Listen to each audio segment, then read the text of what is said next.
Okay, today we're going to be talking about intervals of a graph. Now, on this graph, this first interval is increasing. It has a positive slope, right?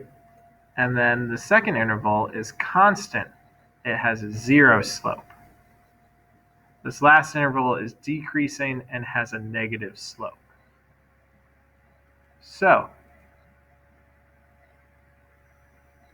right, let's look at cases where graphs are increasing or decreasing, right? So in red, you see all of the intervals that are increasing. And here in blue, you see all of the intervals that are decreasing, right? You can also have max and min points on the graph.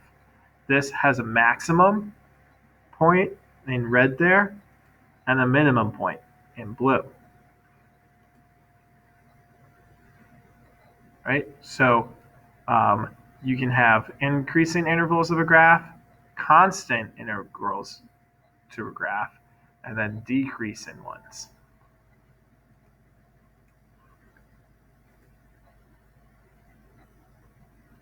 Now, sometimes these intervals can tell a story.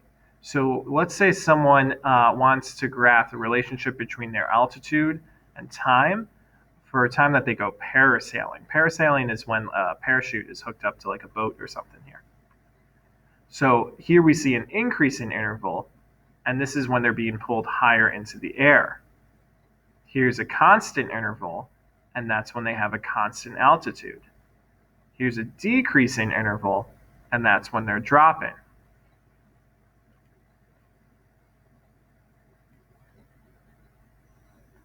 So given a story, you can make a picture here, right?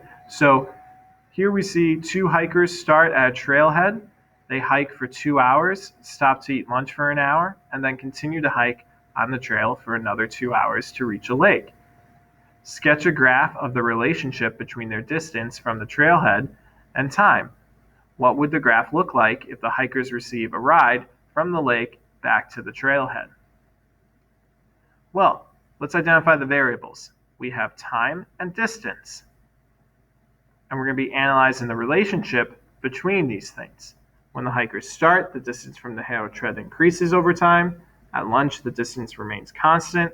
And when they start hiking again, the distance again increases. So we're going to sketch a graph of this. Here we see the distance increasing. Here we see them having lunch. And here we see them starting again and the distance increasing.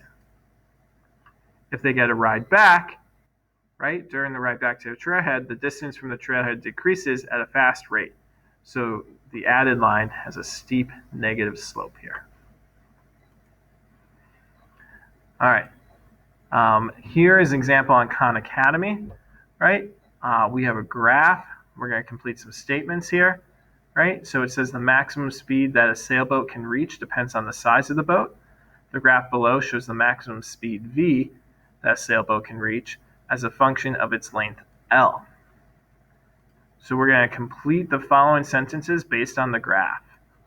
So the longer the sailboat is, let's see, so as length L increases, I'm thinking it's going faster, right? For a boat to reach the speed of 10 kilometers per hour, it needs to be at least, 10 kilometers per hour. I'm going to use my pen tool here. So 10 kilometers per hour gives me a point right here. And that is, it looks like if I'm going down on the y-axis here, going points down to the 16 there. This will be 16 feet long. Maximum speed that an 8-foot boat can reach is, all right, so here is 8 feet there. And it looks like this point right here is for 7 kilometers per hour. And a 16-foot sailboat at a top speed is,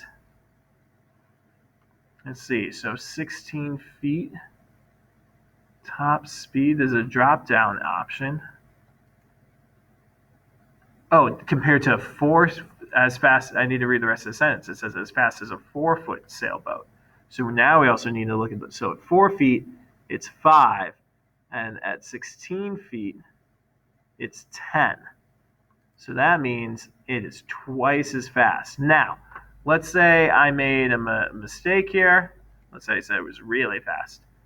And let's say I typed in 10 here, or like 8 or something. Right? Type the wrong number. Always good to check.